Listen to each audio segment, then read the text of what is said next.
Look what I got. Isn't she pretty? This is my new 2006 Kia Rio 5 that I bought with cash off the lot today. Now, I did my research on the car and I think I got an amazing deal. They had it listed at $5,800.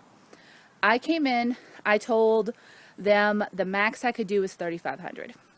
They talked, they called the guy in the back, called his partners, etc., etc.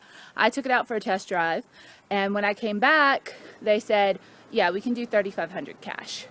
And then, on top of that, I traded in my tracker, which is not running right now, for $500. So I paid $3,000 for this beauty, which has a clicker. Look. I've never had a car with a clicker before. Automatic windows. It has a working radio. You can get in and out of all the doors. And I'm just thrilled. Now, he didn't want to give me $500 for the non-working tracker. He'd never even seen it. But I slapped those 3 packets of $1,000 sealed by the bank on his desk, and I sat there and I was quiet. And I said, can you do $500 for the trade-in off? And he said, oh, with that mileage, it's not even working. I'll probably need it I'll just use it for parts or salvage. What about $300? And I sat there. And I just, happy as clam, just kind of sitting there. And just when I was about to reach in my purse and pull out another $100, he goes, okay, whatever, we'll do it. And so I bought this car for $3,000 cash. It is worth, at minimum, $4,000 according to NADA. And I've seen cars like this online go for a lot more. I'm thrilled. I'm absolutely positively thrilled. The mechanic checked it out this morning. I had him drive it around. He was joking with me, I hope. He was like, yeah, the emergency brake's great, and it does U's, and I'm hoping he's kidding. But so it works. It's got 150,000 miles on it, and I hope it should last me at least until the end of my Dave Ramsey journey, my debt-free date. So, it's clean, and it's so pretty. Look. Oh,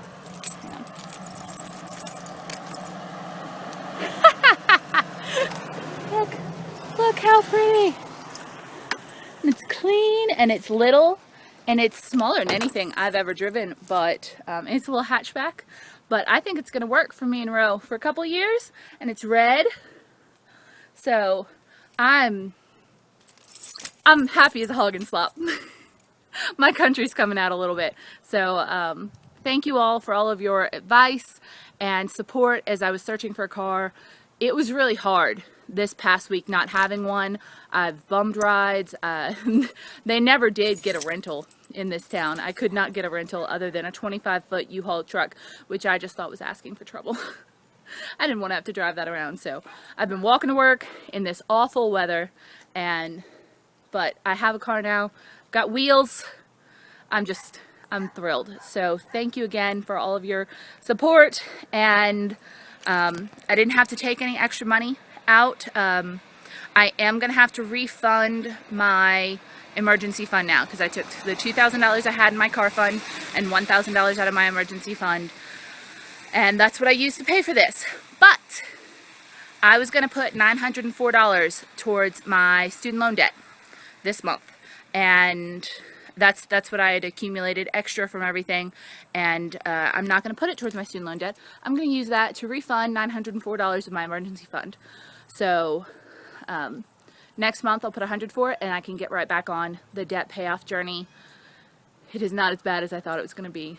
I prayed and I hoped, and I whined a lot, but I paid exactly what I had saved for a car. Exactly. No tax, anything. Yeah, the power of cash, man.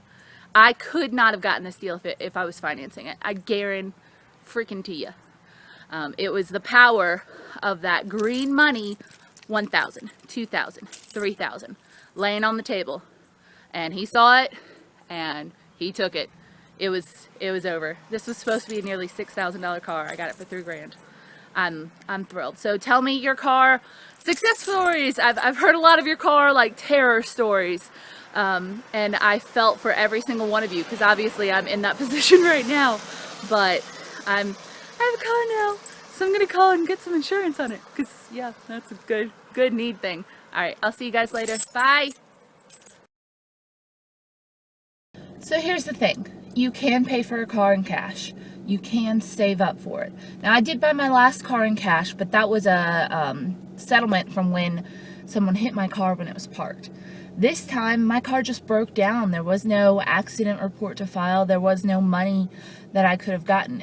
It was my responsibility. I had to have savings. And my savings for my next car start this month. So even if it's only $50 a month you can put away, that's going to help. Eventually, you might need new tires. Eventually, you're going to need new tires. Eventually, some little thing's going to go wrong. And if you have a car fund in place, you don't actually have to dip into the emergency fund. This is one of those things you should always be saving for. Cars don't last forever. They just don't. They're going to need to be replaced. They're going to need to be repaired, and you should be prepared for it. So, don't get caught with your pants down. Don't get caught stranded without wheels. You can pay for a car in cash, and you can get an amazing deal because of those greenbacks. Have a great day. Bye.